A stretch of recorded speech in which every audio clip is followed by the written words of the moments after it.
কক্ষে রাষ্ট্রপতি বরাবর স্মারকলিপি প্রদান এবং গণপদযাত্রার অংশ হিসেবে একটি কর্মসূচি ঘোষণা করে বৈষম্য বিরোধী ছাত্র আন্দোলন। এবং এরই মধ্যে আপনি দেখতে পাচ্ছেন যে সেন্ট্রাল লাইব্রেরি থেকে এই পদযাত্রা শুরু হয়ে গেছে।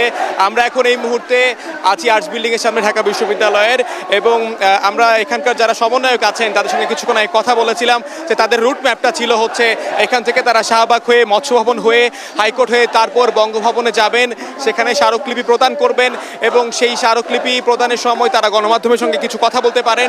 এবং তারা আমাদেরকে যেটি জানিয়েছেন যে এই স্মারকলিপি প্রদানের সময় তারা এই স্মারকলিপিতে যেই দিক নির্দেশনাগুলো রয়েছে কোটা সংস্কারের দাবিতে, যে এক দফা দাবি তাদের রয়েছে, এই সব কিছু মিলিয়ে তাদের যে তারা যে আসলে সিদ্ধান্ত দিচ্ছেন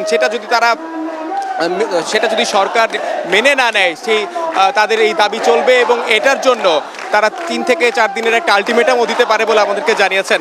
আপনি জানেন যে ঢাকার বিভিন্ন বিশ্ববিদ্যালয়ের শিক্ষার্থীরা কিন্তু এখানে একে একে জড়ো হয়েছেন এবং সকাল থেকেই কিন্তু আমরা আইন শৃঙ্খলা রক্ষাকারী বাহিনীরও কিন্তু একটা নিরাপত্তা দেখতে পেরেছি সড়ক জুড়ে।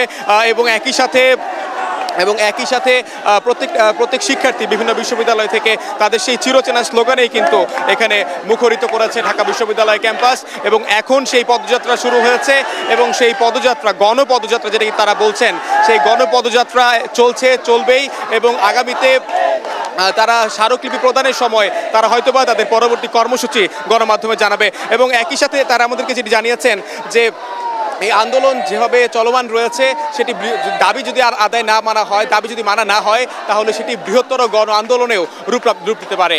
আসাদ, এই ছিল আমার কাছে এই মুহূর্তে রাজধানী ঢাকা বিশ্ববিদ্যালয় থেকে সবশেষ। মুহাজির, আপনাকে ধন্যবাদ।